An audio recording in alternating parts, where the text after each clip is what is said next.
Balaiada foi um importante movimento de revolta popular que ocorreu entre 1838 e 1841 na província do Maranhão, no Brasil. Este conflito é considerado uma das manifestações mais significativas da luta por justiça social e direitos dos trabalhadores durante o período do Império. A Balaiada não apenas refletiu as tensões sociais da época, mas também evidenciou as desigualdades que permeavam a sociedade brasileira do século XIX. Ela recebeu esse nome por causa de um de seus líderes, chamado Manuel Francisco dos Anjos Ferreira, que era fazedor de balaio. O contexto histórico. Após a independência do Brasil em 1822, o país enfrentou uma série de crises políticas e sociais. O novo regime imperial sob Dom Pedro II não conseguiu resolver as profundas desigualdades sociais e econômicas que marcavam a vida dos cidadãos, especialmente nas regiões mais afastadas nos centros urbanos. No Maranhão, a elite agrária dominava a economia e a política, enquanto as classes mais baixas, compostas por trabalhadores rurais, camponeses e escravizados, viviam em condições precárias. Repressão ao movimento. Em resposta à crescente ameaça representada pela Balaiada, o governo imperial enviou tropas para reprimir os insurgentes. As forças do governo utilizaram métodos violentos para restaurar a ordem na província. Conflitos sangrentos ocorreram entre os rebeldes e as tropas imperiais, resultando em numerosas mortes em ambos os lados. A repressão foi brutal e sistemática. Muitos líderes da revolta foram capturados ou mortos. Em 1840, as forças imperiais conseguiram dominar a situação, sufocando o movimento e restabelecendo o controle sobre a província. O resultado foi devastador para os insurgentes e suas comunidades. Muitos foram mortos ou encarcerados e as esperanças de mudança social foram frustradas. O desenvolvimento da Balaiada. O movimento começou em 1838 na cidade de Caxias, quando grupos de trabalhadores se organizaram para protestar contra os abusos da elite agrária. A revolta rapidamente se espalhou por outras regiões do Maranhão, atraindo diversos segmentos da população insatisfeita.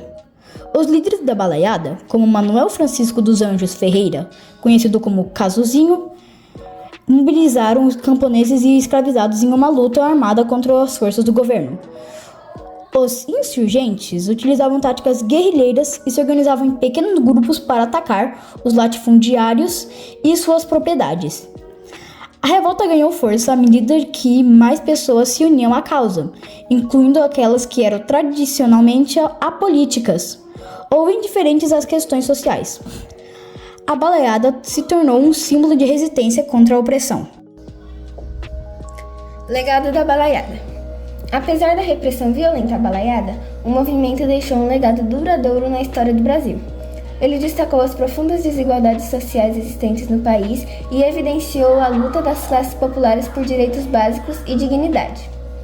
A Balaiada também inspirou outros movimentos sociais no Brasil, ao longo do século XIX e além.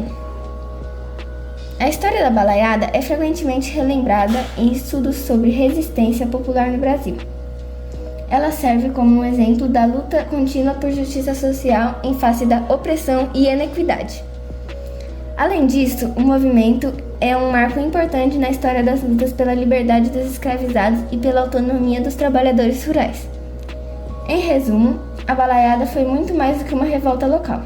Foi uma expressão poderosa das aspirações por mudança social em um Brasil marcado por desigualdades profundas. Sua memória continua viva como símbolo de resistência e luta pelos direitos humanos até os dias atuais. Causa da revolta. A Balaiada teve suas raízes na insatisfação generalizada com a exploração econômica e a opressão social. Os trabalhadores rurais enfrentavam altos impostos, baixos salários e condições de vida desumanas. Além disso, a falta de representação política para os interesses das classes populares gerou um sentimento de revolta. A presença de escravizados nas plantações de algodão e arroz também contribuiu para o clima de tensão, uma vez que muitos desejavam liberdade e melhores condições de vida. Outro fator importante foi o descontentamento com a administração provincial. As elites locais eram frequentemente favorecidas em detrimento dos interesses da população mais pobre, o que gerou ainda mais frustração entre os camponeses. Esse cenário culminou na formação de um movimento organizado que buscava não apenas melhorar as condições econômicas, mas também liberdade e direitos políticos.